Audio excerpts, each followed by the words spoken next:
nous allons beaucoup plus d'ailleurs recevoir les questions après l'intervention du docteur. Donc, il va nous laisser le temps pour que vous puissiez poser des questions. Soyez libres de poser des questions sur ce moment de jeûne et prière. J'aimerais que les amis de médias puissent nous apprêter des micros. Est-ce qu'il y a eu un message qui vous a percuté d'une façon particulière? Est-ce qu'il y a quelque chose qui vous a, je dirais peut-être pas dérangé, mais est-ce qu'il y a eu quelque chose qui vous a intrigué un petit peu par rapport à cette période de jeûne? Est-ce qu'il y a eu un enseignement pendant cette période de jeûne sur lequel vous êtes resté avec beaucoup de questions, mais vous vous êtes dit, bon, comme c'est un moment de prière, on ne questionne pas encore, ben voici l'occasion aujourd'hui de pouvoir poser, n'est-ce pas, des questions en rapport avec ce moment de prosterner, les enseignements, les temps de prière qu'on a eus, les temps des moments prophétiques qu'on a eus. Donc, c'est un peu ça que nous allons faire aujourd'hui. Mais j'aimerais d'abord commencer par remettre la parole au docteur pour qu'il puisse nous parler un petit peu de... l'après, quoi. L'après, voilà. Après prosterner. Pasteur Eric, merci beaucoup. Comment je dois faire pour pouvoir chaque fois vous appeler Pasteur Eric et faire la différence? Lui, il est deux, toi, lui, il est deux, moi, je suis un. Ah, lui, il est deux, moi, je suis un. Donc, ok, bon, pour l'instant, je vais me contenter de dire Eric K et Eric M. Hein? Ah, ok. C'est bon. Alors, la guerre des Eric, c'est... Et K vient avant M. Donc Alors, la question que tu as posée tout à l'heure m'a fait tellement réfléchir sur le fait que je me rends compte qu'avec toutes ces années, on avait commencé une culture de parler aux gens un peu sur l'après-jeûne et tout, mais on ne l'a pas rendu aussi pragmatique que l'avant-jeûne. Tu vois, avant de préparer les gens au jeûne, on appelle les médecins, les nutritionnistes, on ferait vraiment la préparation. Et je me suis rendu compte que, l'après-jeûne, on a pu se préparer les gens à prendre conscience de l'état spirituel des choses. Il n'y a pas, du point de vue d'une théologie pratique, qu'est-ce qu'il faut faire? Alors, je vais tenter de répondre à cette question aujourd'hui et peut-être après, il faudra systématiser ça pour mieux préparer les frères et sœurs après. Commençons dans la Bible. Après 40 jours, regardez la première des choses qu'il faut faire. Jésus-Christ, après les 40 jours, rempli du Saint-Esprit, tout cela, les Saint-Esprit débordant maintenant, il est revêtu de l'Esprit. La Bible dit qu'il s'en va et il sait qu'il va, il va dans la synagogue. La première des choses que vous devez apprendre à faire après avoir passé beaucoup de temps de prière seul, où vous avez eu des disciplines personnelles, vous devez changer votre rythme de prière collective. Ce qui se passe maintenant, c'est complètement l'effet inverse. Ce que les gens devraient faire après avoir jeûné longtemps, c'est de venir régulièrement dans les réunions. Après avoir jeûné beaucoup, votre corps va normalement vous dire que, attends, calme-toi un peu. Papa Nalianan, pardon, Nalia. Le corps va te dire ça. Alors, quelle est la meilleure compensation? La meilleure compensation, c'est aller en réunion. Tu vas devoir maintenant te nourrir de l'édification collective. Tu dois vraiment participer aux réunions occultes, au moment de prière, beaucoup plus. Parce que c'est ça qui va te permettre de maintenir cette étincelle-là. Or, quelle est la tentation? Tu te dis, maintenant que je me suis tellement chauffé, je suis encore chaud, je peux même rester un moment à la maison, je fais juste 2 moments de prière, juste une chanson, je suis déjà en esprit. Non, tu commets une grosse erreur. Par contre, c'est à ce moment-là, après des longs moments de jeûne, la première des choses à faire, c'est que tu dois être régulier aux réunions collectives. Aux réunions qui mettent tout le monde ensemble. Si c'est la réunion du département, si c'est un temps de prière, dès que ton corps s'est reposé physiquement, vas-y vite. Pourquoi? Parce qu'après avoir jeûné, tu deviens vulnérable. Je vais expliquer. J'ai dit, premièrement, multiplie des réunions collectives avec les gens. Deuxièmement, prends conscience de ta vulnérabilité. Pourquoi on devient vulnérable après un long moment de jeûne? Après un long moment de jeûne, ce qui se passe, c'est que tu as exposé les fins fonds de tes pensées les plus sombres, de ta chair.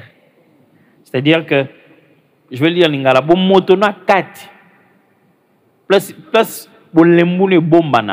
tu es en train de faire émerger ça comme ça. Ce qui fait que les gens sont fâchés, surtout quand tu as jeûné pour une faiblesse, quoi que ce soit. Tu vois que plus tu jeûnes, quand tu redescends du jeûne, après quelques temps, ça reprend et ça reprend avec plus de difficultés. Tu dis, mais Seigneur, il dit qu'on jeûne, on peut s'en sur ma casse. Parce qu'en réalité, lorsque tu jeûnes pendant longtemps, la discipline spirituelle expose tes défauts.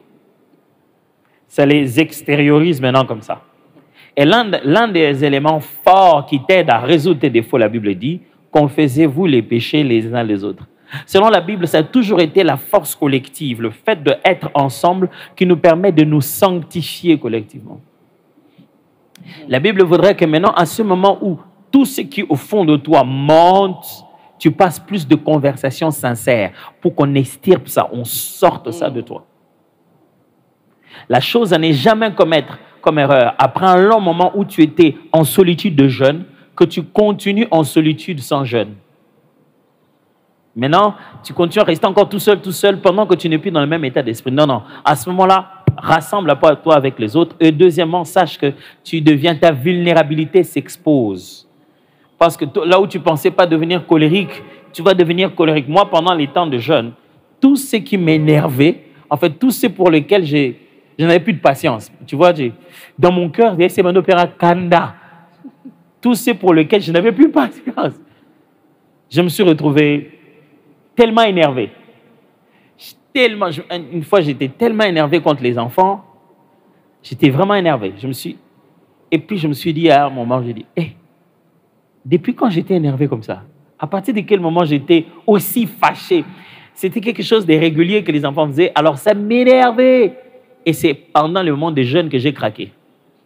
Parce que pendant le moment des jeûnes, ton degré d'inhibition a baissé. Tout ce qui est à ton homme intérieur coule rapidement dans ton homme physique. C'est-à-dire que tu ne sais plus trop être hypocrite, si je dois expliquer ça. Parce que tu as affaibli le corps, tout ce qui est dans ton homme intérieur, tout ce qui est dans ton état d'esprit se manifeste plus facilement physiquement.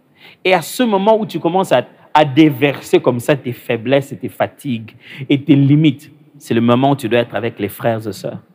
Prier ensemble, se confesser le péché et prier ensemble. Ça, c'est la meilleure des choses à faire. Pourquoi? Parce que c'est aussi à ce moment-là que tu reçois ce qu'on appelle de l'édification.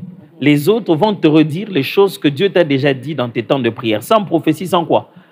Parce qu'à un moment, tu as entendu de prophéties, tu as entendu de prédications. Il y a un moment où tu as juste besoin de conversation. Dans une histoire, l'autre, quand il parle, il dit les mêmes choses. Ça, c'est quelque chose de supplémentaire qui vient encore booster ton homme intérieur dans la prière. Après un long moment de jeûne, la troisième des choses, la première chose, je dis, si on se souvient bien, aller dans l'assemblée avec les autres. La deuxième des choses, c'est que vous devenez vulnérable. Donc, votre vulnérabilité se manifeste. C'est les meilleurs moments de se confesser les péchés les uns les autres. La troisième des choses qui est très importante après un long moment de jeûne et de prière, c'est tout de suite commencer la nouvelle discipline. Tout de suite. Voici ce qu'on dit en théorie. On dit en théorie que une bonne habitude a besoin de 21 jours pour s'installer. C'est-à-dire les habitudes. Si tu veux que quelque chose devienne une habitude pour toi, tu dois faire ça constamment pendant 21 jours sans te lasser. Donc, 21 jours, c'est un cycle de combien de 7? 3-7. Un cycle de 3-7. Si tu fais la chose chaque jour pendant 21 jours, c'est alors que ça t'établit comme une habitude. Ce qui veut dire que si tu arrêtes de jeûner, prier, d'avoir les habitudes que tu avais, tu atteins 21 jours après, tout l'investissement que tu as fait pendant les 40 jours va tomber à l'eau. Tu vas reprendre l'habitude de ne pas prier. Je ne sais pas si vous avez suivi ces calculs-là. J'ai l'impression d'être à la télé et ils me regardent. Alléluia. Voilà. C'est la première fois que les gens à la télé parlent avec les... J'aimerais reprendre ces calculs. Ça signifie ceci. Si je vais établir une habitude, je dois faire ça 21 jours non-stop. Jour après jour. Jour après jour. Quand je parle d'habitude, ce n'est pas seulement les choses que je commence à faire. C'est aussi des choses que je ne fais pas. Tu vois? Voilà. Je dis, je vais abandonner le sucre ou baisser mon degré de sucre pour que je puisse commencer à récupérer ma santé. Quand j'arrête de prendre le sucre pendant 21 jours, tu vas voir. Je dis, j'arrête de prendre le coca pendant 21 jours. Ce n'est qu'une façon de parler, la boisson. Ce n'est pas de toi que je parle. Qu'est-ce que je dois dire? Les boissons gazeuses. Pendant 40 jours, pendant 21 jours. Tu vas voir. Certaines des choses que nous avons dans notre santé, la bonne mine que nous avions, c'est parce que nous avons arrêté certaines habitudes pendant plus de 21 jours d'ailleurs. Maintenant, voilà ce qui va arriver. Si tu arrêtes le rythme de vie de prière dont tu avais pris la discipline, pas celle de 40 jours, mais c'est pour la vie de prière pour laquelle tu te disais, moi quand on finit, je vais commencer à jeûner une fois la semaine. Si tu arrêtes pendant une période de 21 jours, pendant un cycle de 3, première semaine, deuxième semaine, la troisième semaine, si tu ne fais pas, après 3 semaines, les bonnes habitudes que tu étais décidé de faire, à partir de la 4e semaine, tu reviens à 0. Tout là. Alors, j'explique ça comme ça. Normalement, on est dans expliquer ce que tu as raté, tout facilement, boy. Tu changer chaîne. Maintenant, on a chaîne à sport. Tu sais, quand tu reprends le sport, tu commences à... Le premier jour, tu es fort. Mais quand tu vas dormir, tu sens un peu des petits picotements que on travaille. Le lendemain, tu travailles un peu. Le soir, tu sens que le corps commence à te dire que ça tire. Le 3e jour, tu commences à prendre des Doliprane. Tu sens que le corps n'est pas comme d'habitude. Si tu oses t'arrêter pendant un cycle de 3 semaines, ça va te refaire le même mal si tu reprends. Et tu vas reprendre à 0. Et le mal physiquement, c'est que tu vas reprendre à 0, mais tu vas avoir plus de fatigue. Tu vas ressentir plus de douleur à refaire les anciens exercices. C'est-à-dire, c'est comme ça aussi, même au niveau de toutes les habitudes, même les habitudes spirituelles, c'est comme des muscles. Si tu les as déjà entraînés, tu ne peux plus les ramener à un niveau très bas. Tu ne peux plus les ramener en bas. Parce que là, tu vas te ressentir encore beaucoup plus fatigué et lourd. Donc, il y a des gens ici qui s'étaient promis que dès que j'ai gêné, comme ma condiga, maman, na bama sport, maman. Pendant mon été. Première semaine, t'es dans un les balala. Deuxième semaine. Alors, si vous passez à 3e semaine, vous allez oublier l'affaire du sport là. Une chose est importante après avoir jeûné, c'est à peine que vous donnez à votre corps un certain rythme de repos. Vous ne pouvez pas vous reposer 7 jours durant. Ce n'est pas possible. Parce que toute la fatigue ne sort pas en un seul moment de sommeil. Vous dormez un peu aujourd'hui, demain vous fonctionnez normalement.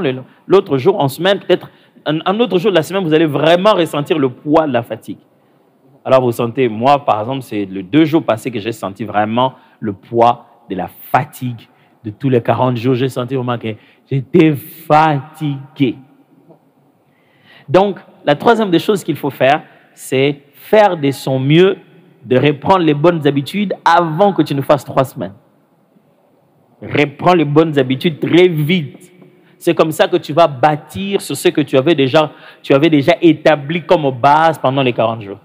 Si tu passes 3 semaines sans reprendre les bonnes habitudes, des méditations de la parole, d'écoute de la parole. Oh non, pendant les 40 jours, j'écoutais les méditations chaque matin. Mais qu'est-ce qui t'empêche? Les matins n'ont pas changé. Tu vas toujours au boulot comme d'habitude. Qu'est-ce qui t'empêche d'écouter? C'est seulement le fait que tu t'étais donné un objectif. Tu dis, je dois finir, je dois faire. Après ce moment de se déstresser, tu dis, oh, le but est atteint. Tu ne dois pas faire ça pendant 3 semaines. Oh, c'est beaucoup trop. Juste au début, tu sais que bon, je change quand même les habitudes. Reprends. Quand tu reprends, tu vas avoir l'impression que c'est un peu difficile, c'est lourd, c'est différent dépendant les jeunes. Mais ce n'est pas grave. Réponds, reste avec. Ça va être lourd au moment donné, mais reste avec. Dès que ça s'établit, c'est parti. La prochaine année qu'on va jeûner, tu ne vas plus jeûner ici. Tu vas jeûner directement à un niveau supérieur. Tu ne seras plus dans le lait. Tu seras déjà dans une nourriture solide. On sera tous en train de jeûner, mais pas avec les mêmes points de départ. Parce que tu as maintenu tes bonnes habitudes et tu les as fait grandir. Alors, l'une des choses qu'il faut faire, ne fais plus une semaine sans jeûner. Tu fais 1 semaine, 2, 3, 4 semaines sans jeûner, ce n'est pas bien. Tu dois maintenant faire de jeûne une habitude. Même tu as choisi ton jour de jeûne, même si tu n'as pas eu beaucoup de temps de prière. Le matin, si c'est jeudi, c'est le matin, jusqu'à l'heure de prière, on se rencontre ensemble, tu pries, c'est fini, un point sur tout. Ne te dis pas, nécessairement, si je jeûne le jeudi, est-ce que j'aurai vraiment un temps pour prier, pas comme pendant les 40 jours? Non, ce sont des habitudes que tu es en train de rétablir. Vas-y petit à petit comme ça avec ça. Même si tu ne viendras prier que le soir avec tout le monde, du matin au soir, tu n'as pas prié, tu as bu de l'eau, tu as bu un jus, mais le soir, tu viens prier, fais-le. Au début, tu vas avoir l'impression que c'est mécanique. Mais après, pouf, là où tu vas t'établir spirituellement. Dernière chose pour bien expliquer encore ça, je change de chaîne. On est dans une chaîne d'architecture peut-être.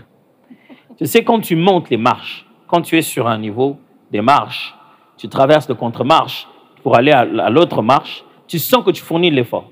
Mais lorsque tes deux jambes arrivent à ce palier-là, ça devient comme un repos. Tu ne ressens plus l'effort et la douleur parce que tu es arrivé. C'est ça, changer de dimension. Quand tu es dans l'ancienne dimension pour monter vers l'autre, c'est là que tu ressens tout l'effort qui s'est fourni. Mais quand tu t'installes dans la nouvelle dimension, ça devient des nouvelles habitudes. Tu n'en ressens même plus le stress, même plus l'effort physique que tu avais avant. Pourquoi? Parce que tu es. Alors quand tu arrives à une nouvelle dimension, tu n'auras pas sensation d'y être arrivé. Ce sont les résultats qui vont te montrer et les autres qui vont te donner un feedback de te dire tu n'es plus le même, quelque chose d'autre.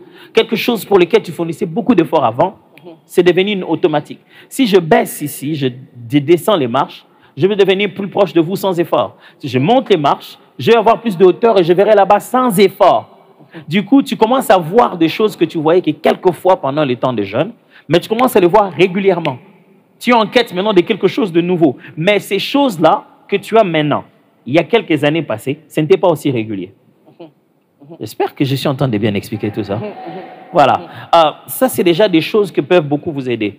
Alors, ne passe pas les 3 prochaines semaines, les 21 jours, sans que tu ne t'arrêtes pour lire ou écrire les acquis de tes 40 jours. Après un long moment de jeûne et de prière, il faut lire ou écrire les acquis de ce que tu as reçu dans le temps de prière. Souvent, les gens viennent dire « Ah, mais on a prié, Dieu ne m'a rien dit de particulier. » Mais pendant la prédication, pendant tout ce qu'on a dit, tu as écrit des mots. En temps de prière, tu as quelque chose que tu as même déjà dit aux amis. Moi, vraiment, Dieu, pendant les 21 jours, un moment d'ouvrir un cahier, d'ouvrir des notes. Moi, j'ai des prédications, j'ai des notes. Si tu viens dans mon téléphone ici, bon, tout le monde ne pourra pas en avoir l'épreuve, mais si tu vas dans mes notes, tu écris 40. Ah, vous êtes là, vous deux. Si tu écris 40, tu vois ce qui sort là? Il y a résolution 40 jours, prosterné 40 jours, 40 jours novembre, 40 jours méditation, 40 jours. Ces 40 jours que tu vois ici, tu vois, ça c'est 2022, parce que je ne demande jamais à l'Église de faire un exercice spirituel que je ne fais pas moi-même. Donc, fin 2022, pour début 2023, moi-même j'ai fait 40 jours d'abord. Et tu as mes résolutions des 40 jours, des mois seuls, tu as les résolutions des 40 jours de ce moment-ci. La raison pour laquelle la Bible est puissante, et nous les chrétiens, nous sommes puissants avec ça, parce que la parole, une fois qu'elle est écrite, elle devient transportable et transférable. OK? Je dois répéter ça? C'est bon? OK. Lorsque une parole est écrite, elle peut maintenant se déplacer. Ce qu'on s'est dit ici, si je l'écris, on peut ne pas être là, quelqu'un peut trouver ça. On peut donner ça à quelqu'un, il part avec. Nos paroles peuvent maintenant aller où ça veut. Et lorsque nous avons parlé, notre parole peut avoir un âge plus avancé que nous demain. Une fois que nous l'avons écrite, nous pouvons mourir, mais ces écrits-là restent. Ça devient maintenant transgénérationnel. Ça entre à n'importe quel temps. Le fait d'avoir écrit quelque chose que Dieu t'a dit quelque part, ça te permet à ce que, quel que soit le moment où tu le lis, tu es dans les 40 jours. Je ne sais pas si vous comprenez ça. L'esprit, l'atmosphère, la pensée, l'état d'esprit. Est-ce que ça ne vous arrive pas quand vous regardez un songe que vous avez écrit, vous êtes en train de le lire, même la sensation du songe, même les émotions du jour du songe, même des fois des odeurs. Moi, des songes, je me réveille, j'ai l'odeur.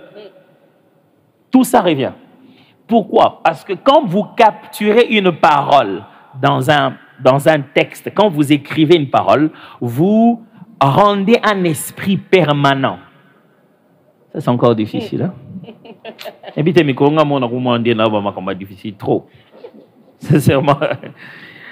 OK. Quand Dieu parle, ce qu'il dit contient en soi-même un esprit pour te permettre d'exécuter cela. Hein? Cherchez-nous les textes. Hein? Dieu parle à Ézéchiel. Et Ézéchiel dit, Ézéchiel démontre que quand le Seigneur lui parle, l'esprit vint et il lui fit mettre sur ses pieds. Le Seigneur lui dit debout et l'esprit vint et le fit mettre sur ses pieds. Quand Dieu lui a dit d'être debout, la parole là d'être debout contient en soi-même un esprit qui vient, qui touche le prophète et le met debout pour exécuter ce que Dieu a dit. La force, la puissance, où la Bible dit l'esprit même, pour exécuter ça, se trouve dans les paroles qui sont dites.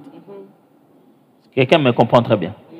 De sorte que maintenant, lorsque cette parole est écrite, elle est écrite pour garantir son accomplissement dans son temps. Et cette parole est écrite pour faire fonctionner partout où cette parole est prononcée et déclarée. Si vous avez les textes, n'hésitez pas de les lire. Ézéchiel 2. Vas-y. Je prends à partir du verset 1. Il me dit, fils de l'homme, tiens-toi sur tes pieds et je te parlerai. Verset 2. Dès qu'il m'eut adressé ces mots, l'Esprit entra en moi et me fit tenir sur mes pieds. Et j'entendis celui qui me parlait. Dès qu'il me fit adresser ces mots, l'Esprit entra en moi et me fit mettre sur mes pieds. N'oubliez pas, il lui dit, fils de l'homme, tiens-toi debout, je veux te parler. C'est moi qui dois me tenir debout. Mais il dit, quand il a dit ça, le mot qui est là, quand il dit, lorsqu'il a dit, le mot qui est là en hébreu, c'est ce qu'on traduira en grec, en réma. C'est-à-dire, quand il a prononcé ces paroles qui sortent de sa bouche, ces paroles-là ont porté en soi l'esprit qui vient, qui me touche et qui me met sur mes pieds. Lorsque Dieu te donne un réma, ce réma-là lui-même contient l'esprit qui te permet de te mettre sur le pied. Et lorsque tu l'écris, tu le cristallises de sorte que chaque fois que tu rentres le consulter, tu réactives ces paroles-là qui te fait mettre sur tes pieds. Je ne sais pas quel verset ils sont en train de... C'est Ézéchiel 2, 2. C'est Ézéchiel 2, 1 à 2. Ézéchiel 2, 1 à 2. Ça signifie ceci. Même quand pendant la période après les 40 jours, tu as l'impression que quelque chose ne ressemble pas à ce que Dieu avait dit. Si tu te mets à relire ça, ce que tu avais écrit, l'esprit qui a là, de l'ordre qui a été donné par Dieu, va te redonner toute la vigueur dont tu as besoin. Tu es en train de, comment je vais dire ça? Tu es en train de créer un booster permanent en écrivant les paroles prophétiques.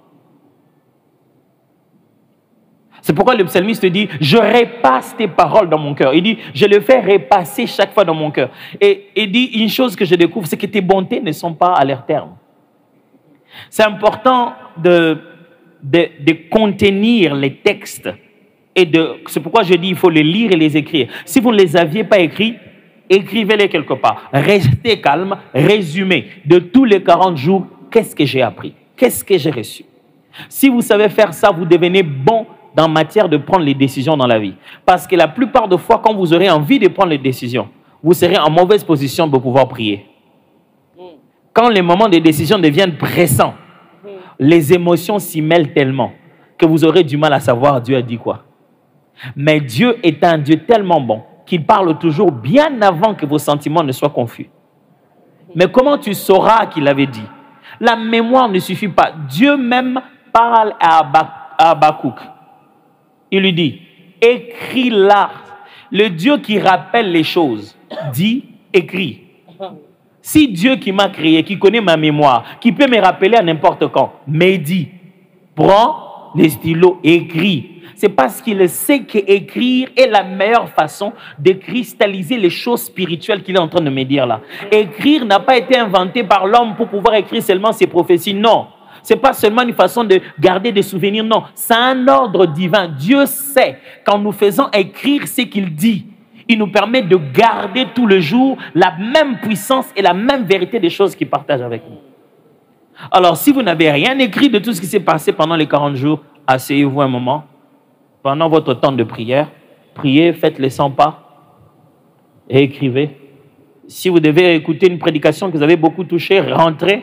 Cherchez cette prédication, réécoutez-la. Moi, Dieu m'a parlé beaucoup de choses que j'ai entendues. J'ai passé du temps, j'ai prié avec, je n'avais pas écrit. Maintenant, tout ce que je fais, je suis en train de les réécouter et commencer à écrire maintenant les grandes leçons que j'avais retenues à l'intérieur. Pendant les 3 semaines qui vont suivre, à un moment donné, vous n'avez pas besoin de faire un long temps de prière. Prenez juste ça, regardez ça. Voilà quelque chose qui va te faire rire. Il y a quelques semaines passées, avant la fin de nos 40 jours, je repris mes notes de mes 40 jours à moi, de décembre passé aux gens. Et là, je me rends compte que j'avais eu un songe qui était tellement précis. Et les choses étaient en train de se dérouler en ce moment-là. L'un des bureaux que je gère, là où dans l'immeuble où se trouve, les gens étaient contents de partir, on ne comprend pas, les gens partent, qu'est-ce qui se passe? Et depuis le 1er janvier, donc du 31 décembre au 1er janvier de cette année, j'avais un songe. C'est d'ailleurs dans mes carnets, dans mon carnet. Et dans ce songe, j'avais un songe où on venait sceller le bâtiment de ces bureaux-là. Et on m'a même donné le nom de l'individu. Et on nous a dit que la personne à qui on payait le loyer n'était pas la bonne personne. Et qu'il y avait un problème entre les propriétaires, une histoire comme ça de droit et tout ça. Et on est venu, on a scellé les bureaux. Moi, j'ai dit, mais ça, ce n'est pas notre affaire. Si entre eux, c'est à eux de se battre. Entre nous, on a payé l'argent à celui qui s'est montré être notre bailleur. Et pendant que j'avais un de mes collaborateurs, on parlait, je dis, ah, tiens, en effet, j'avais eu un songe que je venais de relire. Voici ce que ce songe disait. J'ai lu très bien le songe que j'avais écrit. Mon écriture, quand tu vois comment j'écris les songes, c'est vraiment bizarre. Mais j'ai relu ça. C'était exactement de quoi on avait besoin. Ça a été si clair que ça nous a permis de changer complètement d'endroit de bureau. Et l'immeuble dans lequel on est, tout le monde est en train de se vider. Il y a des portes des autres voisins qui sont scellées. Et Dieu m'a parlé de ça près d'une année avant que ça n'arrive. Et j'avais la réponse là. Je vous assure que l'événement aurait pu être, se serait passé. Plus tard, j'allais voir ça. Ah, Dieu m'avait dit. C'était pourtant écrit. Mais c'est écrit pour qu'on lise de temps en temps. C'est écrit pour que de temps en temps, on y revienne. Maintenant, tu n'as pas seulement la Bible à méditer. Tu as aussi les paroles personnelles de la saison que Dieu t'avait donnée, qui fait de temps en temps y revenir en particulier. Wow. Voilà, je pense que... Là, je pense que c'est quelque chose qu'on doit prendre comme une culture. Je me rends compte qu'on le fait de moins en moins. Si j'essaie de voir j'essaie de demander dans la salle qui a un carnet dans lequel il ne fait qu'écrire ce que Dieu lui dit. J'imagine combien c'est... Mais c'est vraiment quelque chose qu'on doit cultiver. Avant, peut-être qu'on aille dans les petits détails. Pasteur Mouchipa, je ne sais pas, est-ce que vous avez une question pour le docteur? Moi, j'avais plutôt une question pour vous. C'était le rappel des objectifs pour lesquels nous nous sommes mis à jeûner pendant ces 40 jours. Parce que quelquefois, au Congo, quand on parle de jeûne, les gens y vont avec leurs propres pensées. Ils se disent, on va jeûne. Ah, donc occasion, problème, vraiment, jeûner, t'as la famille. Il y a déjà des agendas. Dès qu'on entend le mot jeûne, on place déjà un agenda à côté. Mais c'était quoi notre agenda en réalité? Notre agenda, on avait 3 grands objectifs qu'on a commencé à préparer depuis avant jeûne. On visait la transformation radicale de notre caractère. D'ailleurs, c'est avec ça qu'on finissait tous les temps d'exaucement la dernière semaine. Et, le deuxième objectif, c'était l'amélioration de la qualité de notre relation avec le Seigneur.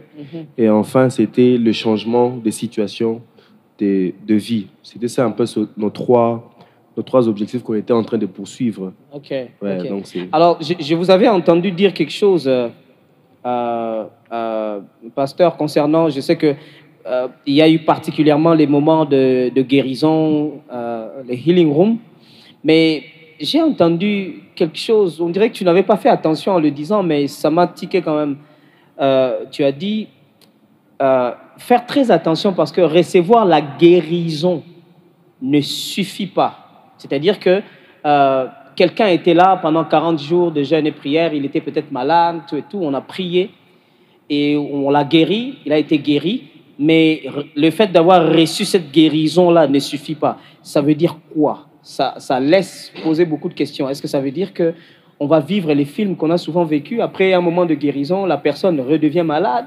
Est-ce que ça veut dire est-ce que si quelqu'un reçoit une guérison pendant un moment de healing room, dans une atmosphère de 40 jours de jeûne et prière, est-ce que cette guérison ne garantit pas tous les autres aspects de sa vie? Est-ce que, quand vous avez dit que ça ne suffit pas, qu'est-ce que cela voulait vraiment dire? Oui, c'était dans notre conversation la journée.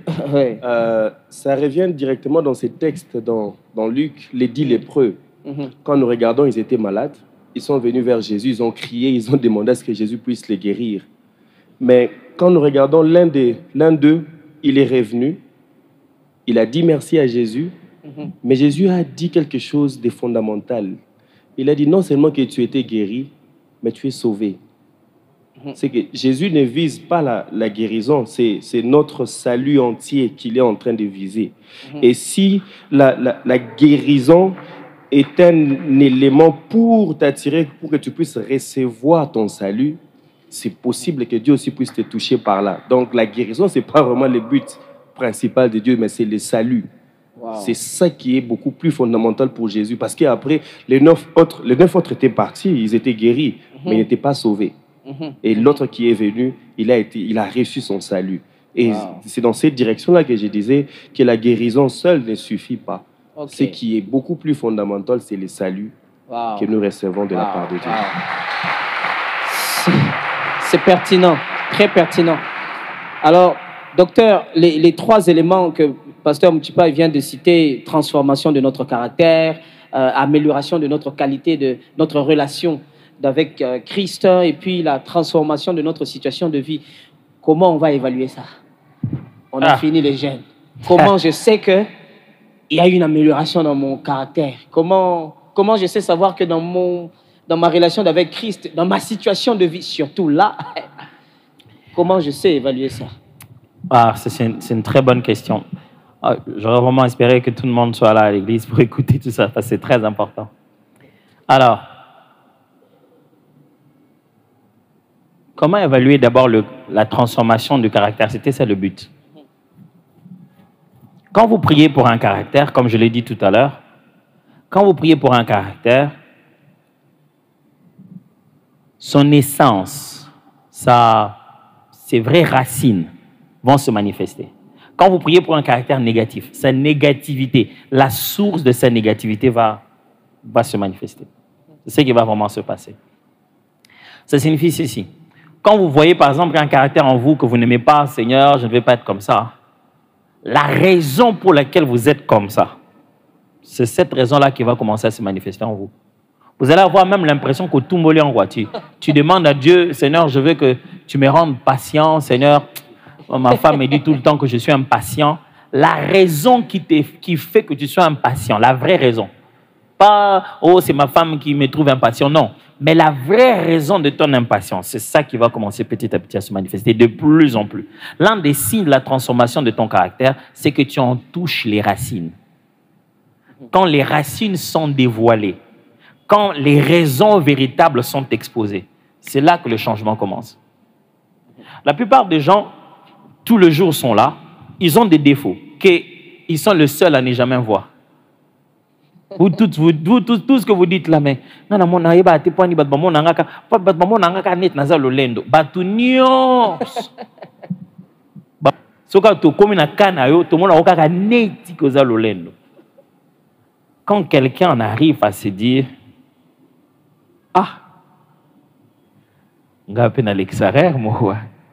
cette petite conscience, ça là, de venir devant Dieu et dire, je crois que c'est la faute. Cet éveil-là, de regarder en face, tu as vu ce que nous tous nous voyons. Tu as réussi à te juger comme nous tous nous voyons là. Ça là, cette vie de miroir là, c'est un signe fort que tu as atteint la présence de Dieu. Oh. Parce que la présence de Dieu, c'est cette nature si pure que quand tu vas la regarder, tu ne verras des taches qu'il n'y a qu'en toi. Je ne sais pas si je me fais comprendre. Si tu te rapproches de la présence de Dieu et que tu vois une tache, c'est qu'elle est en toi. Et que tu le regardes de lui comme un miroir. Tu sais, si tu te rapproches de Dieu, dis, mon petite tache chez ça, ce que tu vas toucher là, tu te rendras compte que c'est le reflet de toi-même en fait. Okay. La tache que tu vois là n'est pas en lui, c'est en toi. Et quand Dieu commence à devenir pour toi comme ça un miroir, c'est que tu as atteint sa présence avec un cœur sincère. Et pour ça, Dieu peut te ramener même dans ton enfance. Des fois, tu peux ne pas voir la relation de cause à effet. Dieu te demande de pardonner quelqu'un, un vieux souvenir de la vie revient, quelque chose que tu t'es dit, je me rappelle pendant une période où j'étais en train de vraiment prier pour certaines réalités de délivrance dans ma vie. je suis rentré à des souvenirs incroyables et je suis rentré à des analyses que je n'avais jamais fait de toute ma vie dans notre famille. Il y a des choses, vous savez, c'est naturel.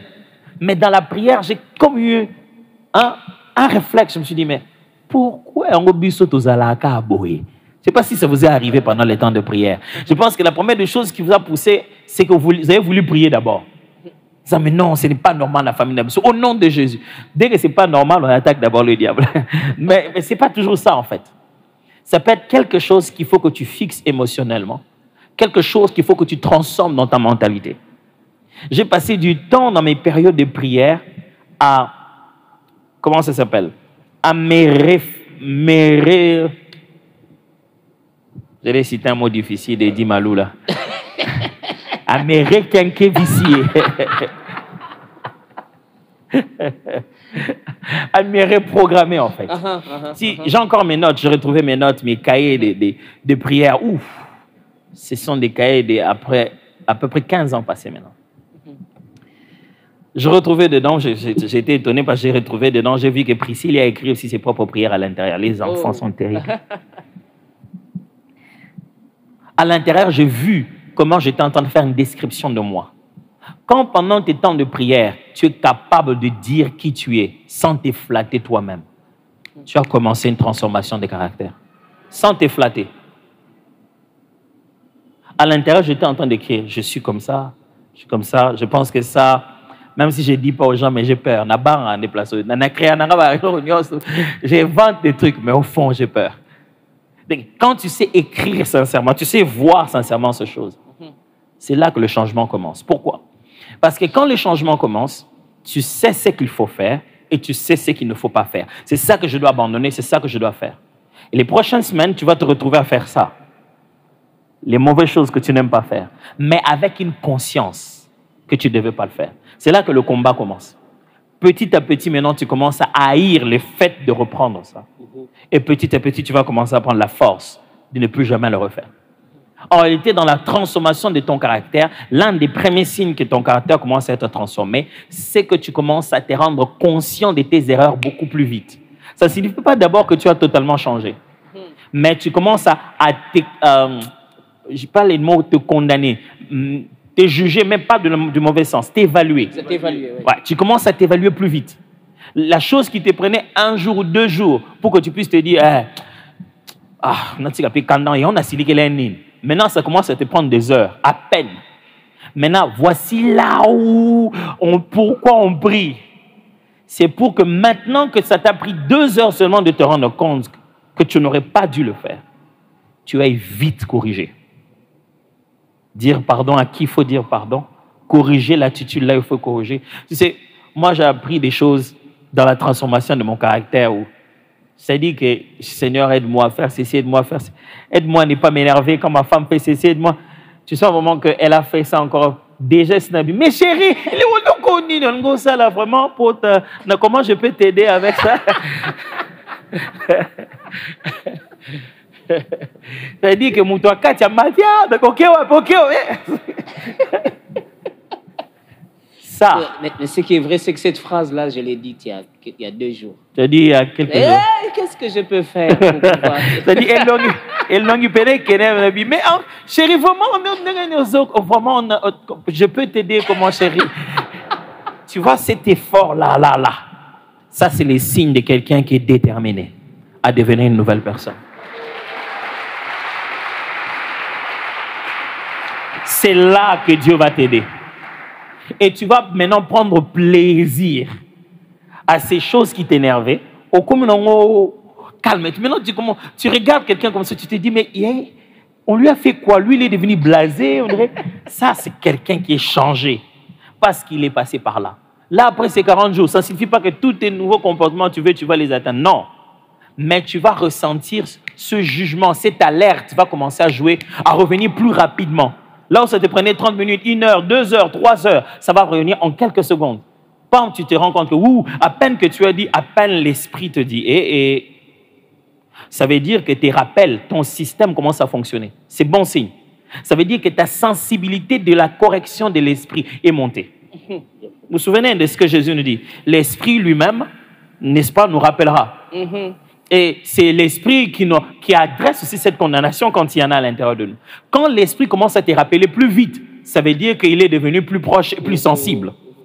Et que maintenant, tu n'as pas éteint l'esprit comme la Bible dit. Maintenant, ta relation avec l'esprit est devenue plus rapide. Maintenant, ta responsabilité, c'est que quand il faut arranger, va arranger. Et là, quand il non, on a tapé maintenant à côté naé, c'est maintenant pardon. Ça, direct, enlève ça. Direct, dès que tu sens que l'esprit va directement dire pardonne-moi vraiment, pardonne-moi. Je suis en train d'essayer d'échanger ces choses, pardonne-moi. Et tu seras très étonné d'entendre la personne là te dire non, c'est pas grave.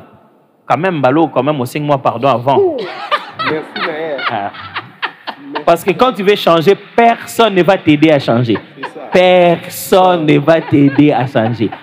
Personne. Le seul moyen de t'aider à changer, c'est d'être la constante qui te prouvera que toi, tu es devenu différent. Les hommes restent tellement eux pour que tu saches que toi, tu n'es plus le même. J'ai l'impression qu'en ça va. J'étais juste en train de voir si ma femme est quelque part. Moi, je l'ai vu tout à l'heure. Okay. Alors, ça, c'est un indicateur, par exemple, de la transformation de caractère. C'est très important. Mais là où ça va être intéressant pour toi, c'est que, est-ce que au komaki, ba caractère nini olinga ko changer?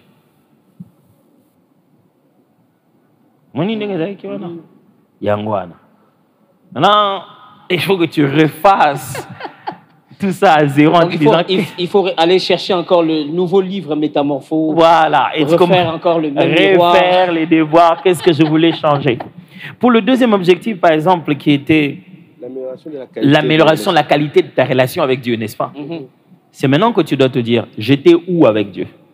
Voilà comment on sait que ta relation avec Dieu a changé dans qualité. Un, c'est la promptitude de ta gratitude. OK? C'est la promptitude de ta gratitude. Ça signifie ceci. Quand quelqu'un a grandi dans sa relation avec Dieu, il dit rapidement merci à Dieu, même pour des choses immatérielles. Je ne sais pas si vous êtes en train de comprendre. C'est-à-dire, il est capable de dire merci à Dieu, même parce qu'il a juste compris sa méditation du jour. Ça va être Seigneur, merci vraiment. Merci Seigneur. Là, tu m'as vraiment ouvert les yeux.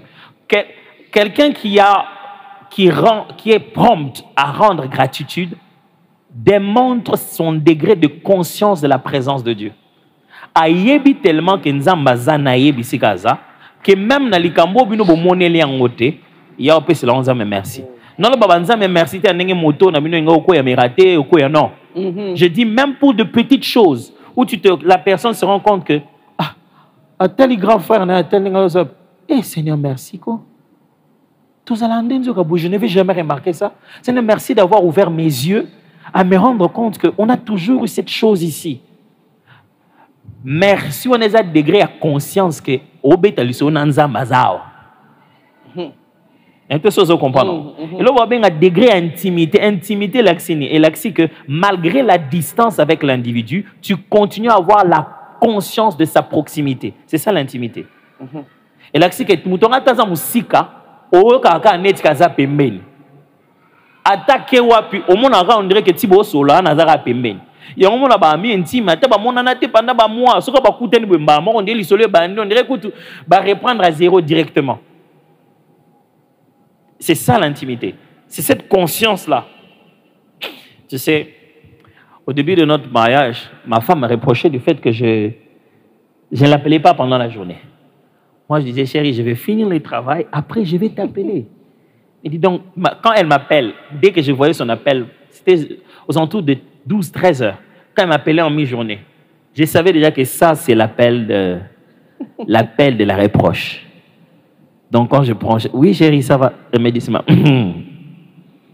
vraiment, jusqu'à 7 heures, tu n'appelles même pas ta femme pour savoir comment elle va. En tant que mari, je commence d'abord par l'attaque de l'attaque. Toi aussi, tu n'as pas appelé ton mari pour savoir comment il va. Tu appelles d'abord juste pour te plaindre. Mais ça, c'est l'attaque de l'attaque. Au fond de moi, je sais que j'ai mal fait. Avec le temps, Je me suis dit, mais pourquoi elle veut que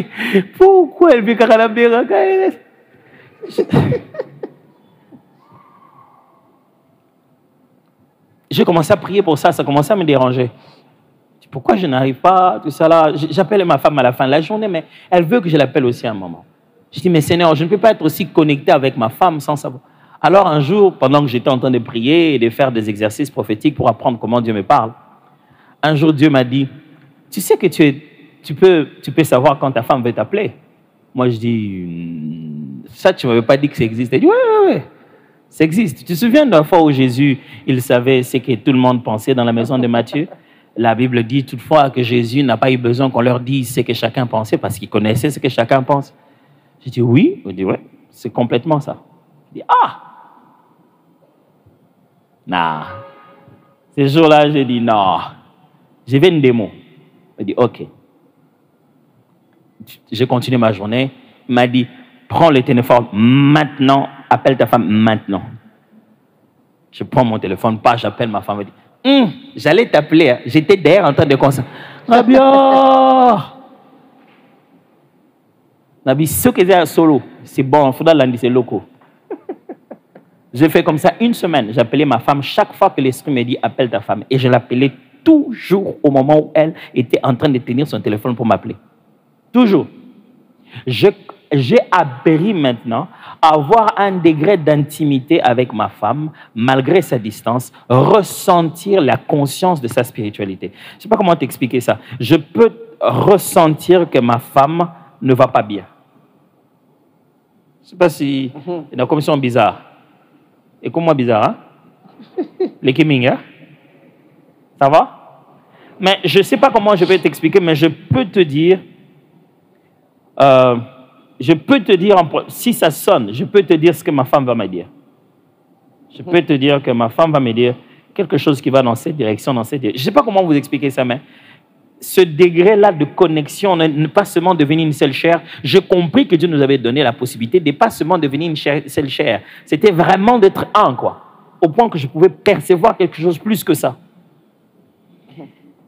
Et ça, c'est de ça que je suis en train de parler. Vous savez que vous avez grandi, votre degré d'intimité avec Dieu est devenu plus élevé parce que vous prenez conscience de lui, même dans les plus petites circonstances.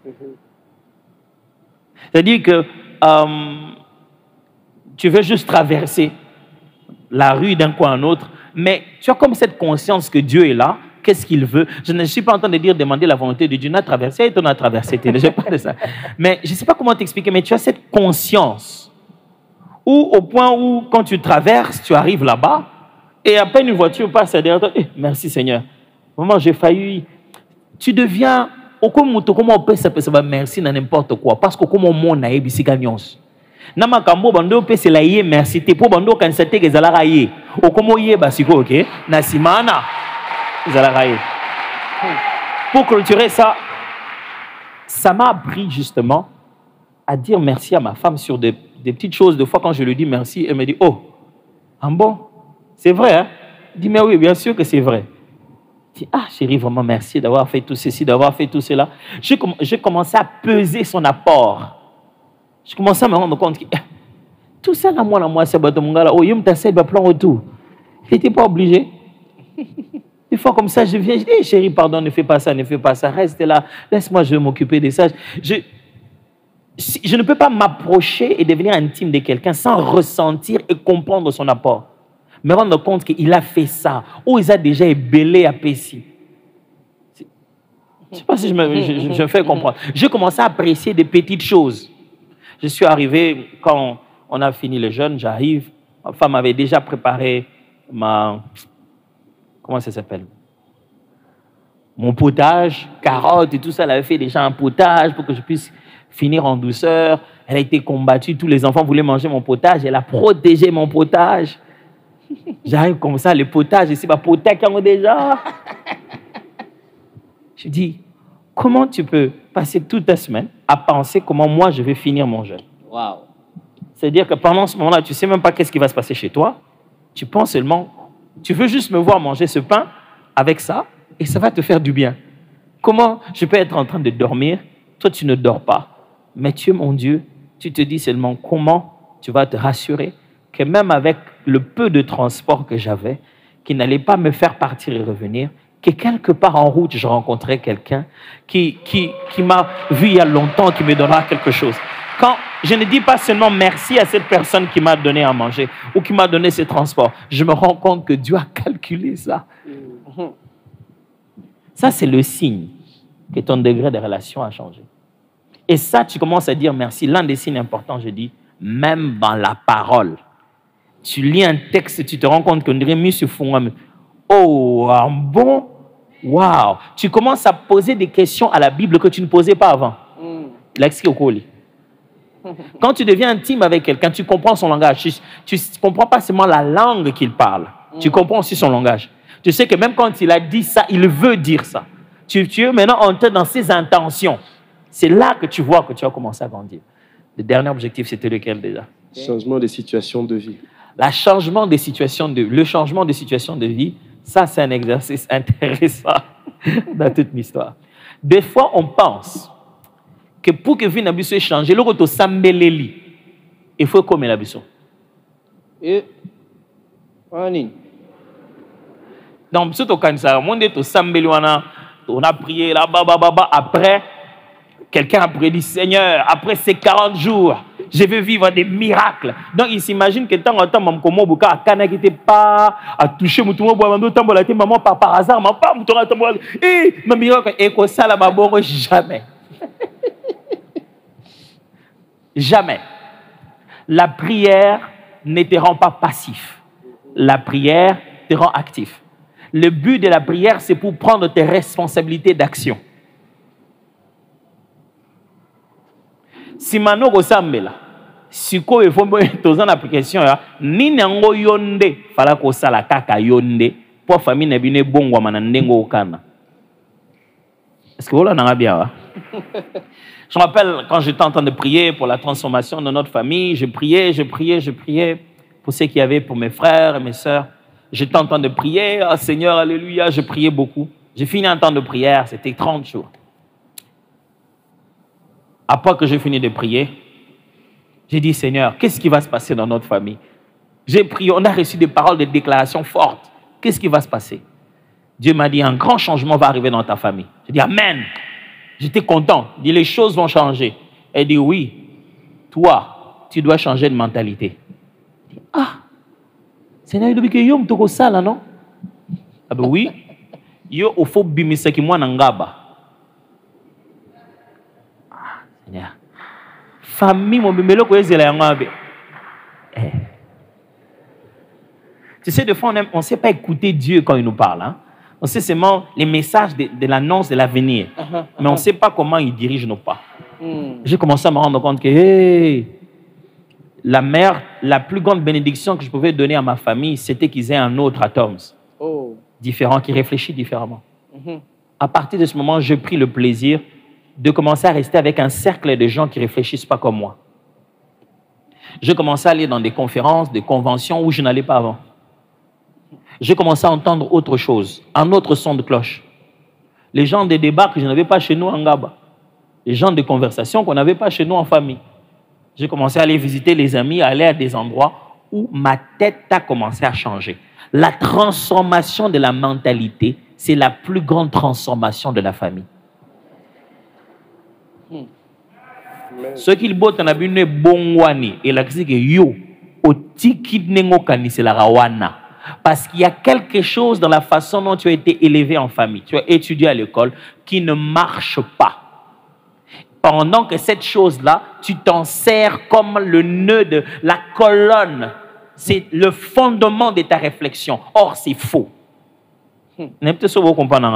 C'est-à-dire, comme un niveau que makambo yo yebi ko kola nango ke zalaka bongo, qu'il faut encourager le baké et zalaka nango bongo te.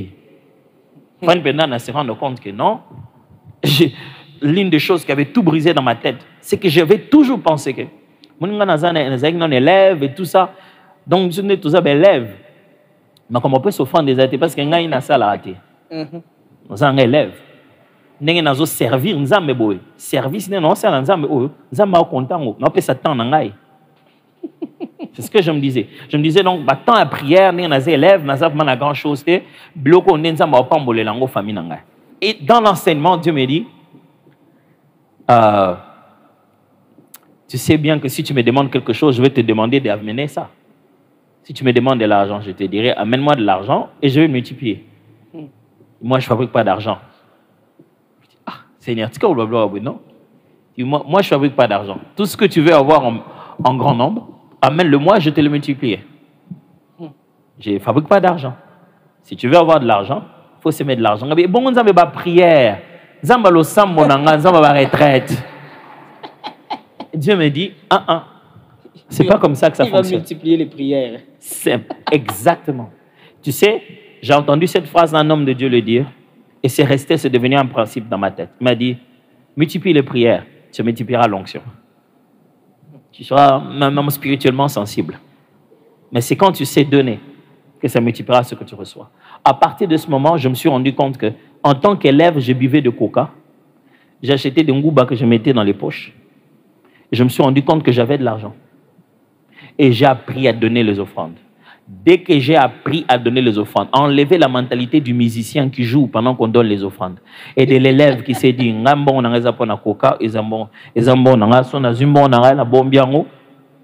j'ai commencé à épargner pour pouvoir donner mon offrande les dimanches.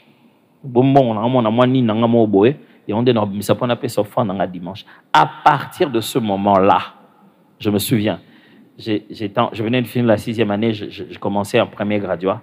J'étais en train de payer la dette bancaire de ma mère, pour ne pas citer la microfinance dans laquelle elle avait la dette. Chaque fin du mois, à l'époque, elle avait payé une affaire de $150. Moi, je n'ai pas de travail, j'étais élève. Mais je commençais à payer chaque fin du mois ces $150 de ma mère jusqu'au bout. Pourquoi? Parce que je commençais à donner mes 500, mes 1000 francs, à le donner chaque fois là où il fallait le donner. Et la manière dont Dieu me redonnait ça, incroyable. Donc la famille se dit, attends, ça commence moi bon ouais. Et où tu vois, et où tu as changé de mentalité, je commençais à comprendre que c'est ça qu'il faut commencer à faire. Et automatiquement, je t'assure, des gens qui ont toujours été là, avec qui j'ai toujours été, ont pris subitement une décision de commencer à me traiter d'une certaine manière. L'une des premières choses qui s'est faite, quelqu'un a dit, un couple est venu me voir, me dit, le Seigneur nous a mis à cœur à partir de maintenant de commencer à t'habiller. M'habiller, oui. Je n'ai pas eu l'argent pour aller acheter les habits. Mais des gens s'est rassuré qu'ils ont payé les habits et ils me l'ont donné. Toujours. Comme ça. Parce que moi, je respectais là où ma mentalité avait complètement changé. Une autre chose, Dieu vient me dire, quitte chez tes parents. J'ai dit, c'est un accueil.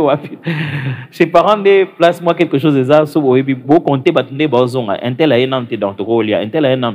Donc, papa sera aillé, mais le match est comme reporté. Je vais aller habiter où? Je suis allé habiter dans une garçonnière avec mes frères.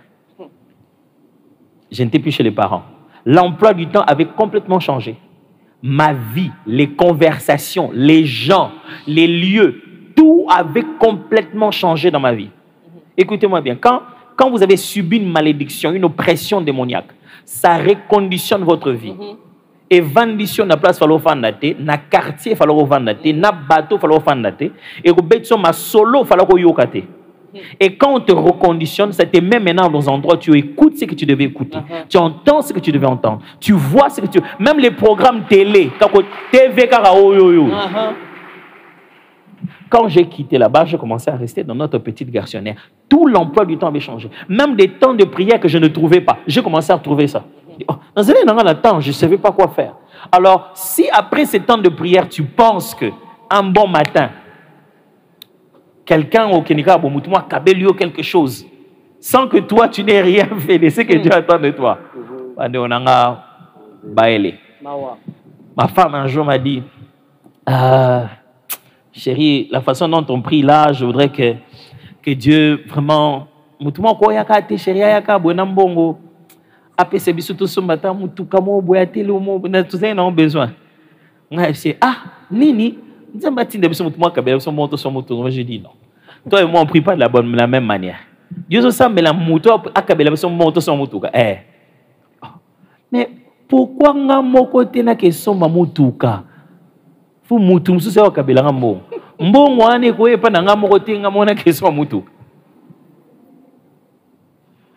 m'a dit, hein? J'ai dit oui. Je ne vais pas seulement Moutou comme toi, Kabelanga. La fois où je lui ai acheté sa première voiture, toute neuve comme elle a toujours rêvé, Moutou est à Kabelanga. On a bâti ça petit à petit, on a épargné ça petit à petit. Le signe que tu as commencé à comprendre la délivrance de ta famille, c'est que tu as repéré le 5 pains et le 2 poissons. Est-ce que vous me suivez? Les signes que tu as compris la délivrance de ta famille, tu as repéré les choses dont Dieu a besoin pour multiplier et nourrir tout le monde. Les jours où j'ai repéré que tout en moi était juste la capacité, tout ce que je lis, je suis un dynamo, je peux le transformer et le rendre à puissance 200 000. Que je suis un enseignant inné. Tout ce que je peux lire maintenant, après je peux l'enseigner, même si je n'en suis pas professionnel. Si je tiens comme ça après avoir lu, je vous enseigne comme si j'en ai le diplôme. J'ai su que si je prends ça, je donne à Dieu. C'est ça qui fera tout ce dont j'ai besoin dans toute ma vie. Donc, quand j'ai de l'argent, je l'investis à aller apprendre. Parce que quand je fais entrer là-bas, ce que j'ai eu à 200, quand je vais le sortir, je vais l'avoir. C'est dans des milliers. Quand toi, tu découvres la chose que ce qu'on m'aimait, et on n'aime pas la famille, c'est parti. Tu as découvert la délivrance de votre famille. Cette chose puisse-t-elle être au Kangasuki, cette chose puisse-t-elle être qui relationnelle nayo. Mais je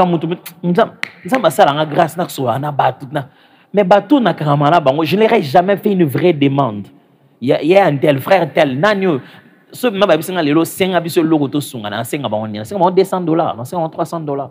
Qui n'ont pas la fin de la vie, on a coûté un président. Un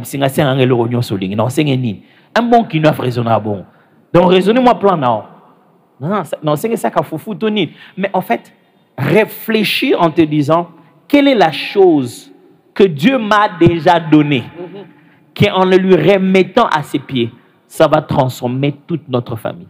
C'était ça la prière pendant les 40 jours pour la transformation de votre famille. Ça va? On dirait qu'il y a des choses que vous aurez dû entendre avant de commencer. Hein? On peut reprendre. Hein?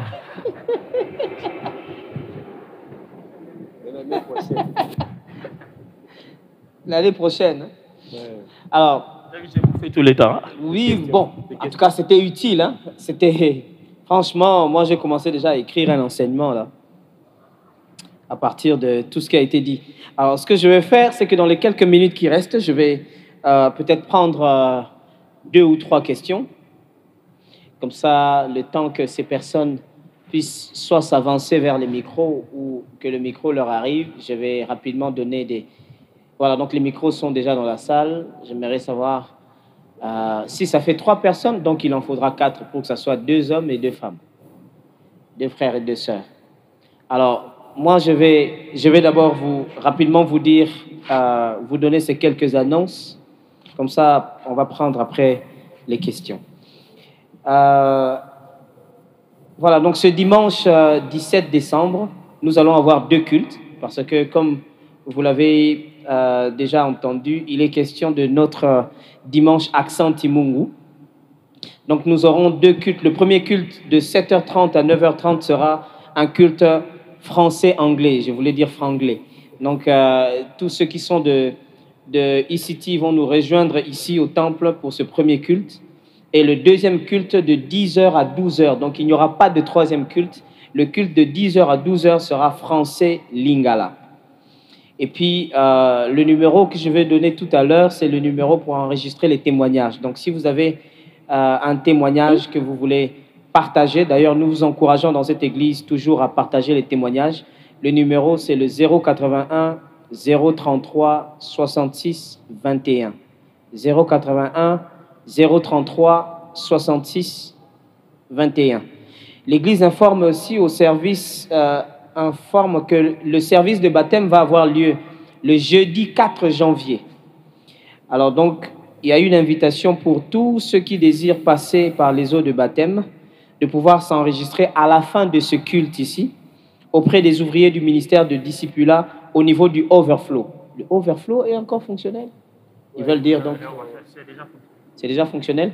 Voilà, donc si c'est, j'imagine que c'est sombre. Peut-être qu'ils veulent dire derrière là-bas.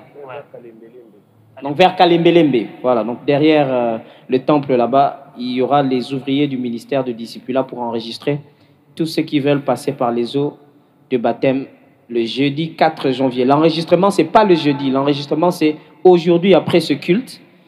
Et le baptême aura lieu le 4 janvier.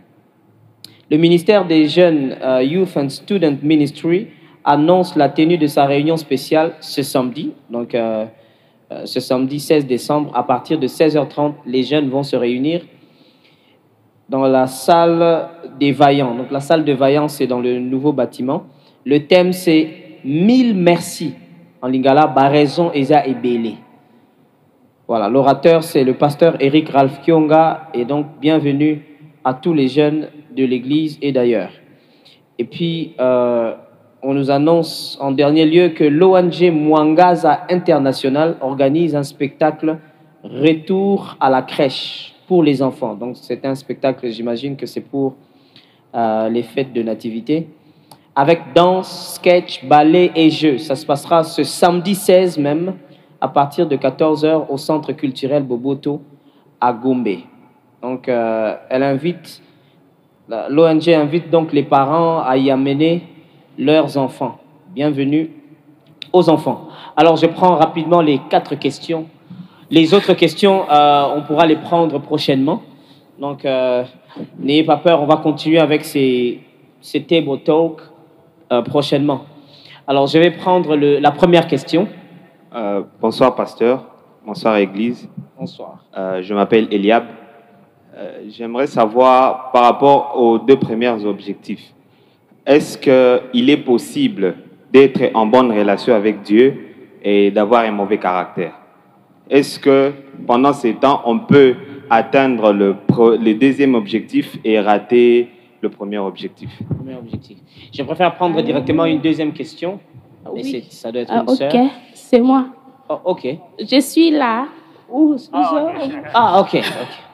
Bonsoir les pasteurs. Bonsoir. Moi, j'ai une préoccupation par rapport, dans le prosterne, il y avait le challenge du Nouveau Testament. Et à chaque challenge, le Seigneur, comme le pasteur l'a dit dans le 3e point, écrire ce que Dieu te disait d'écrire. Donc je mentionnais dans mon bloc-notes, j'écrivais vraiment. Mais dans le prosterne, quand tu écris, tu comprends des choses. Malgré que, mais arrivé à la fin, je comprends plus rien. Ma question est la suivante. Parce que je laissais de faire le challenge, la raison pour laquelle je perdis, c'est que le Seigneur me faisait que faire maintenant pour avoir cette habitude-là. Parce que dans les challenges du Nouveau Testament, quand j'écrivais, tu dors comme ça, le Seigneur te montre quelque chose. Mais depuis que j'ai laissé, je vois plus rien. Donc, c'est ce qui est ma question. Ok, merci beaucoup. Est-ce qu'on doit prendre les autres questions ou bien on répond? 2. Ok. Oui. On dit, quand vous dites on là, c'est moi, c'est ça? Oui, bien sûr. Il n'y a qu'un seul on ici.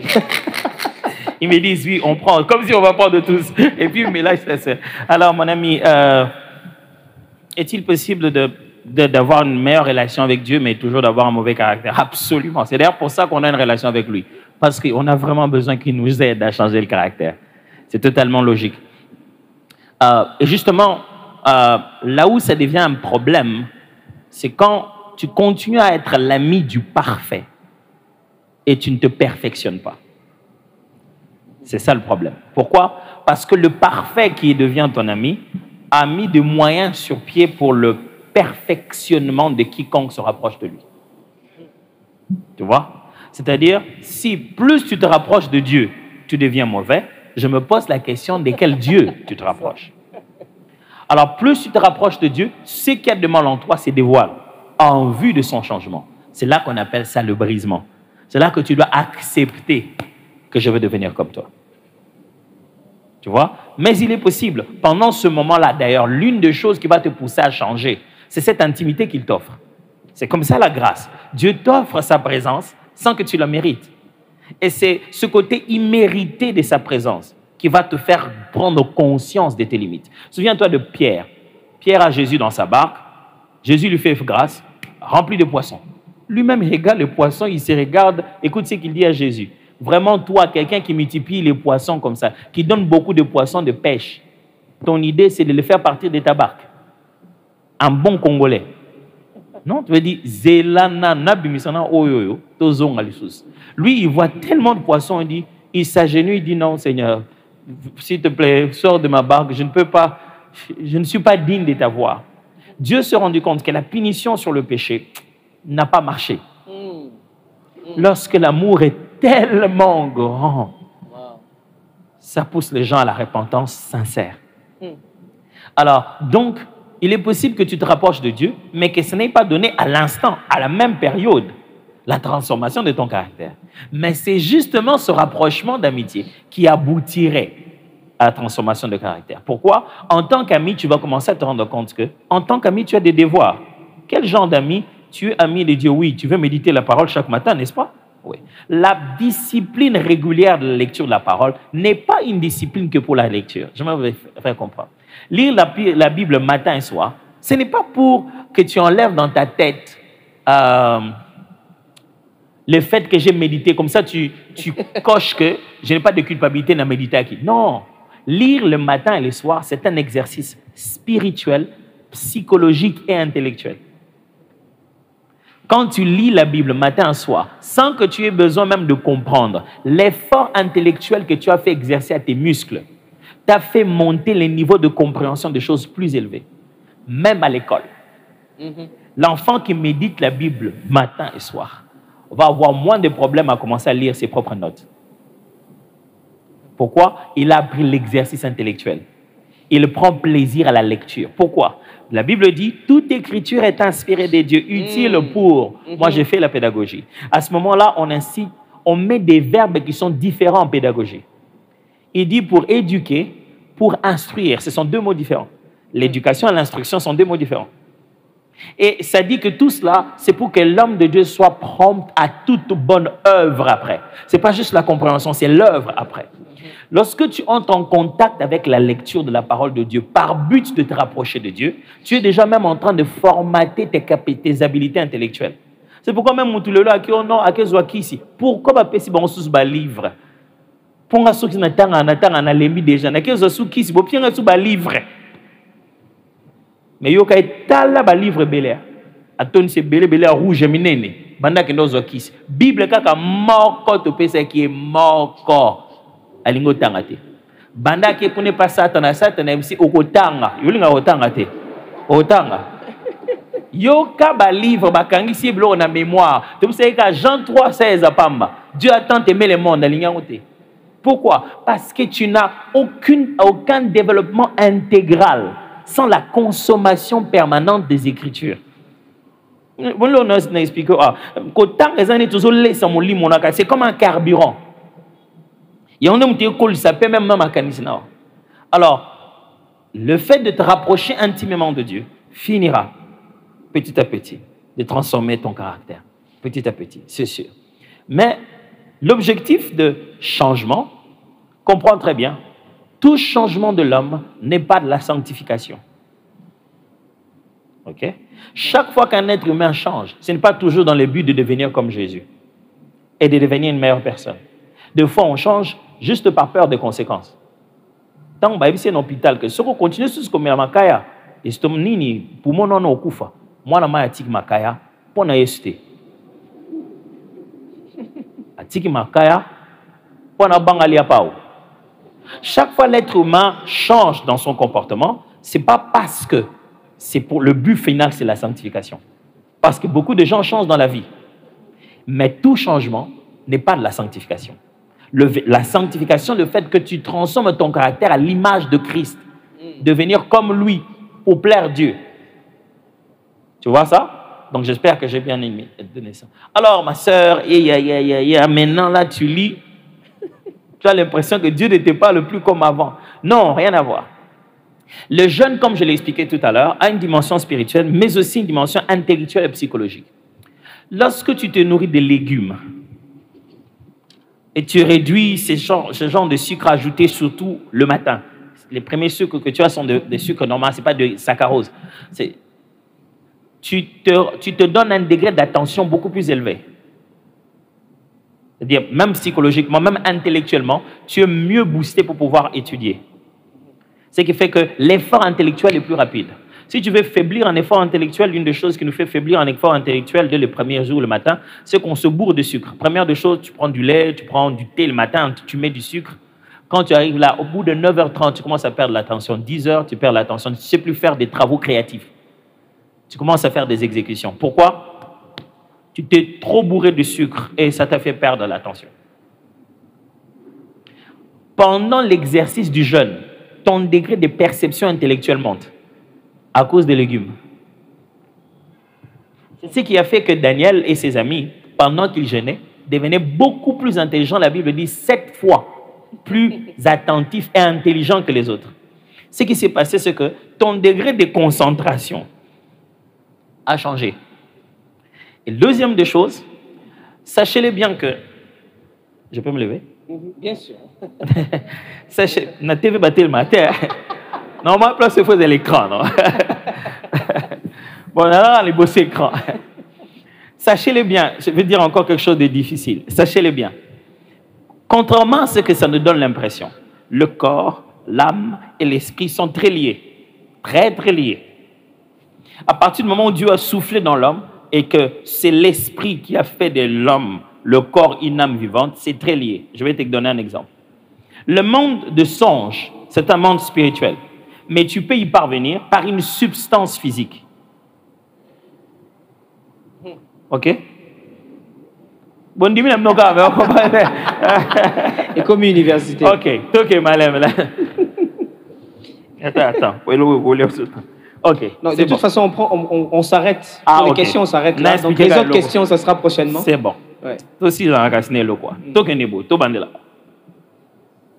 Aujourd'hui, si quelqu'un est guéri d'une maladie, quelqu'un, disons que il vient pour que je prie pour lui, il était malade, il est guéri. Il est guéri, n'est-ce pas?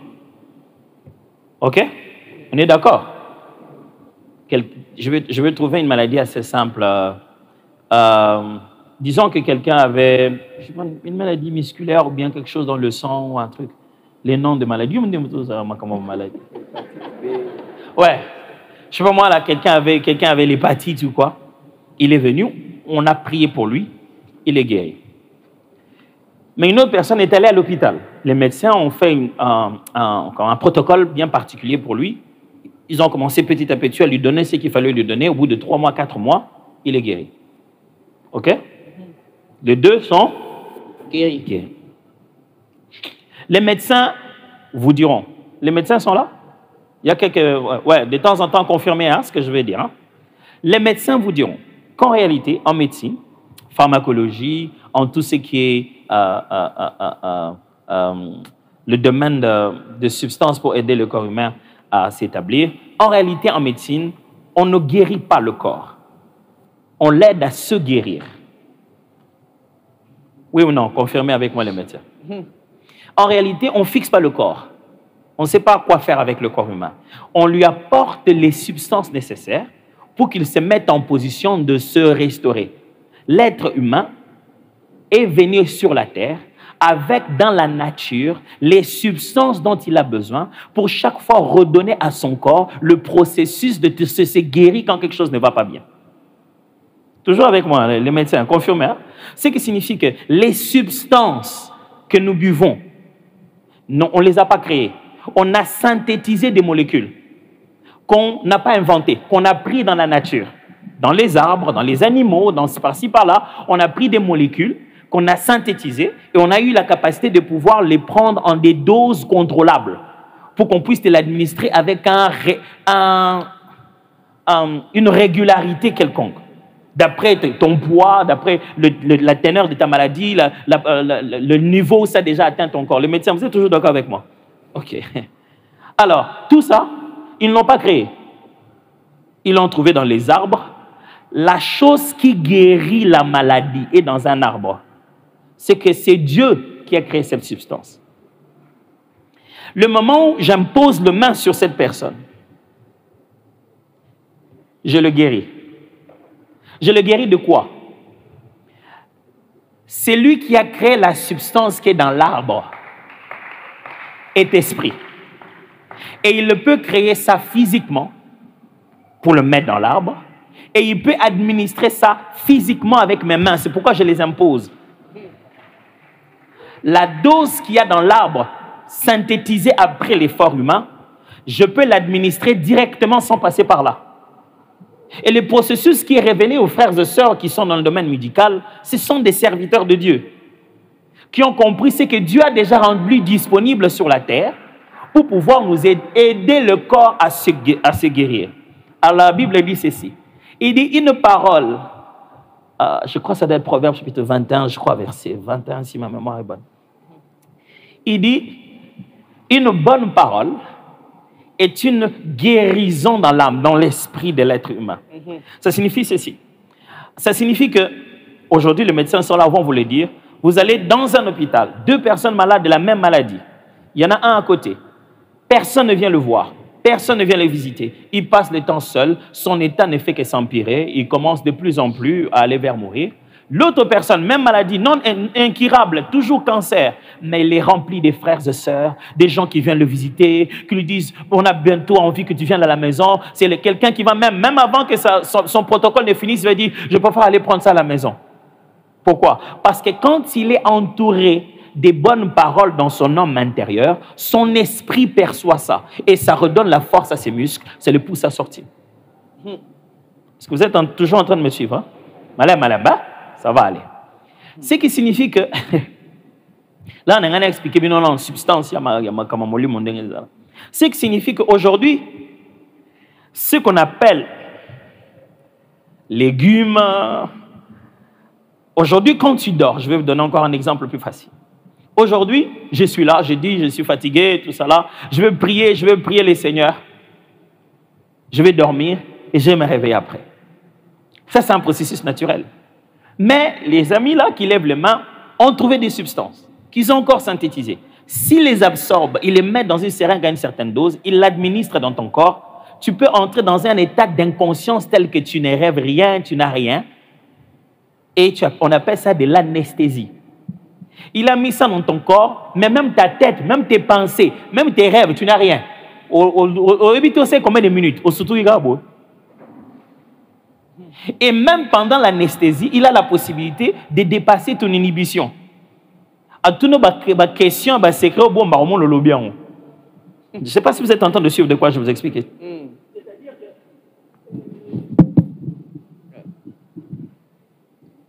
C'est-à-dire ceci. Il existe des substances physiques que si tu le consommes d'une certaine manière, tu peux même influencer ton état spirituel.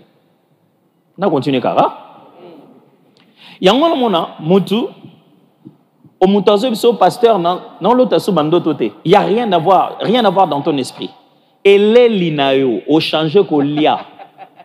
Air aux olia avant na air au lala. Biloko ozolia avant air ozolala, biloko wana na air wana, et là lisakate, pongine ozala likolo. Or la Bible reconnaît dans le livre de Job que les songes arrivent au profond sommeil. Et justement, en matière de sommeil, que ce soit en psychologie, en neuropsychologie, vous apprendrez qu'il existe des 4 étapes du sommeil. Et c'est seulement à ce qu'on appelle le profond sommeil qu'arrive l'étape de IRM, Rapid Eye Movement. C'est à ce moment-là que quelqu'un commence à rêver. Tolo taratan ou tokoti na ndoto makasi. Or ezana moko soko tondi na mai na libumu okokota na ndoto makasi te olota suti. Rien à voir avec ma méditation nao. Et leli oyo zongeli nango mikolo yo.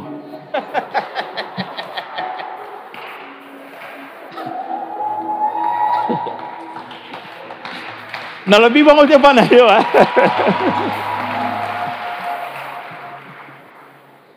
Et leli ozongi na mikolo yo. Ya mte kimisi mandoto. Pourquoi? Parce que na kati ya nzoto oyo okoko pekisango esala makama molimo. Je ne sais pas si vous comprenez de quoi je vous parle ici. C'est-à-dire, tu peux mettre ton corps dans un mauvais état de réception et tu peux mettre ton corps dans un meilleur état de réception. Ça signifie que le moment où toi tu méditais, par exemple, c'était le matin, où tu allais dormir, tu dormais dans un état de prière, il y avait de la musique, tu mettais ça, tu allais dormir. Mais maintenant, tu dors de fatigue déjà pour travailler mingi. Et donc, tu ne dors plus dans les mêmes états. C'est-à-dire que tu n'arrives plus à percevoir les mêmes choses. Tu n'arrives même plus au fond de ton sommeil. La profondeur du sommeil, tu n'y arrives pas. Quand quelqu'un ne dort plus régulièrement jusqu'à son profond sommeil, il faut rééduquer son sommeil.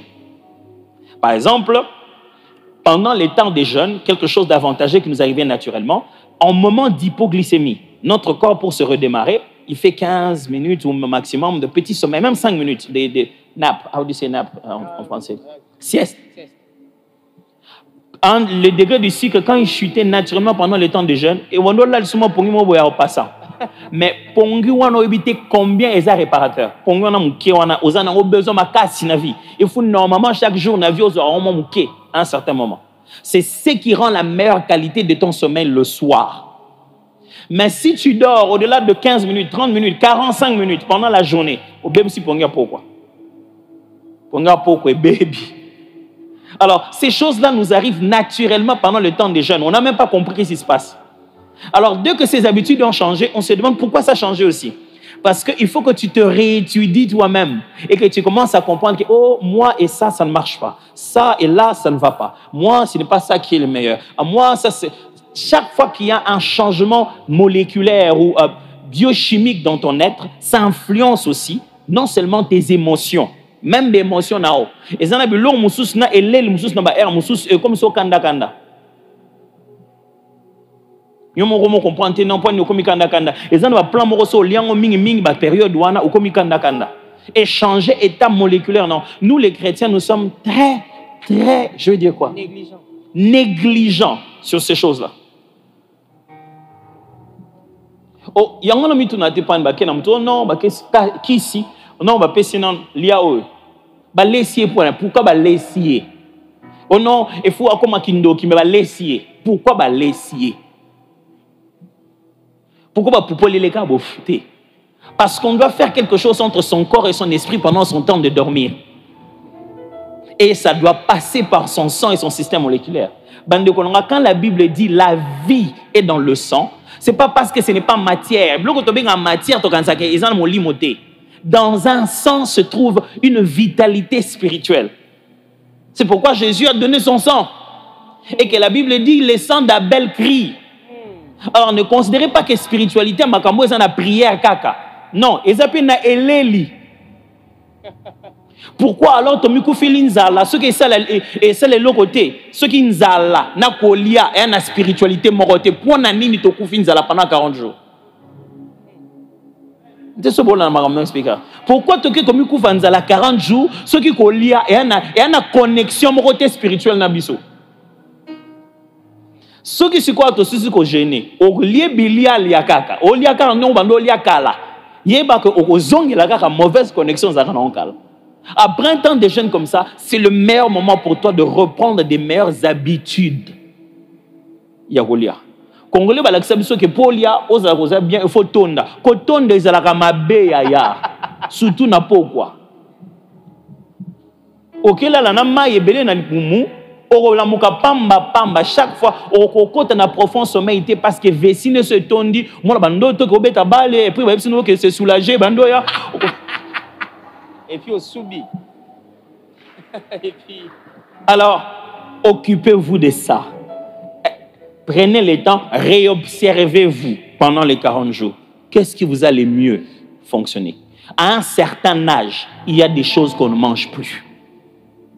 À certaines heures. À un certain âge. Moi, je suis un qui ponte le lot. Tu comme 19h, 21h, yo me la coca. Ata yo moro. Avant que nous l'allons, me la coca. Non, ça n'a pas été et ça l'a été l'élo. Pessango 2 ans, 3 ans. Nous avons senti que tu n'es plus la même personne. Ça va? Waouh. Gloire à Dieu.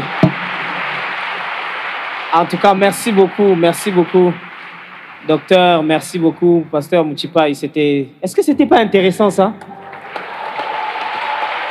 Nous allons nous lever. Je vais demander au pasteur Mouchipaï de prier et de clôturer ces instants. Plaise à Dieu qu'il nous garde et que prochainement on se retrouve encore. On a comme l'impression qu'il fallait makambondi yango ndetolo bila pendant jeune. Jeune et Cécilie déjà.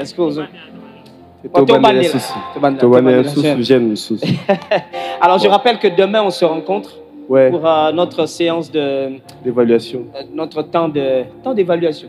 Ouais, nous sommes en train de nous évaluer. Oui, temps d'exaucement, dans l'évaluation, dans le temps d'exaucement. Et j'espère que les amis de service de médias ont pu capturer ce qui a été fait ici. Il serait intéressant qu'on puisse sortir un texte pour ça, parce que j'ai l'impression que certaines personnes se sont retrouvées, on dirait, il fallait une commande depuis le début. On va trouver comment rendre ça disponible et pourquoi pas utiliser carrément cette vidéo et publier ça d'une certaine manière. Alors, pasteur Mouchipaï, vous pouvez clôturer pour nous ces instants. Juste rappeler que, avant de finir, les enveloppes Accent Simon sont déjà disponibles. Donc, en sortant, les amis protocole, je crois que c'est déjà là. Ils vont vous remettre, comme on avait dit déjà le mercredi, ça sera disponible. Et n'oublions pas non plus aussi de donner nos offrandes en sortant. Nous allons prier. Seigneur, merci de tous nos cœurs.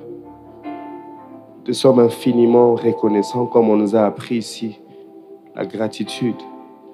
Merci parce que ces choses, nous les apprenons jour après jour pour améliorer notre qualité de relations avec toi. Pourquoi on ferait ces choses? Si tu nous attends, tu n'as pas déjà accompli cela pour nous. Si on fait, c'est parce que tu nous attends à une autre qualité de vie, à un nouveau type de résultats. Tu attends, tu sais que le challenge sera tellement grand dans les jours qui viennent et tu veux suffisamment nous armer pour que nous faisons face à cette adversité qui nous attend. Saint-Esprit de Dieu, nous prions ce soir comme un seul homme, que ces choses ne soient pas que des phrases que nous remplissons dans nos carnets, mais que ça soit gravé dans nos cœurs, que ça revienne encore dans notre esprit.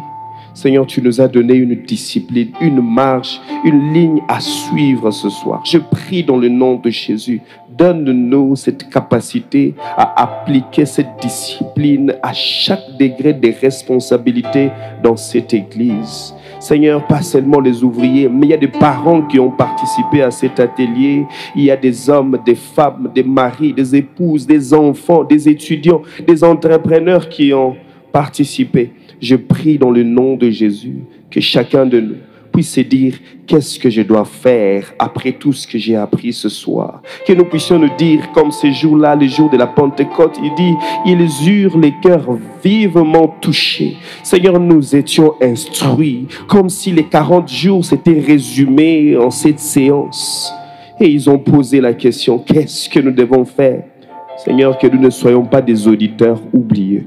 Nous soyons de ceux-là qui s'empressent, qui se pressent juste après ici. Esprit, que ça devienne encore mes sujets de prière, de veillée de prière et de temps de jeûne personnel pour que ces choses prennent chair, prennent vie dans mon corps, dans ma vie, dans mon vécu quotidien, afin que je manifeste exactement cette autre dimension que tu attends de nous. Merci Seigneur parce que tu nous as expliqué ce soir que ça ne viendra pas par hasard, ça sera d'une manière intentionnelle. Chaque jour, chaque brique qu'on serait en train de bâtir fera en sorte que cette autre dimension se manifeste parce que c'est déjà en nous.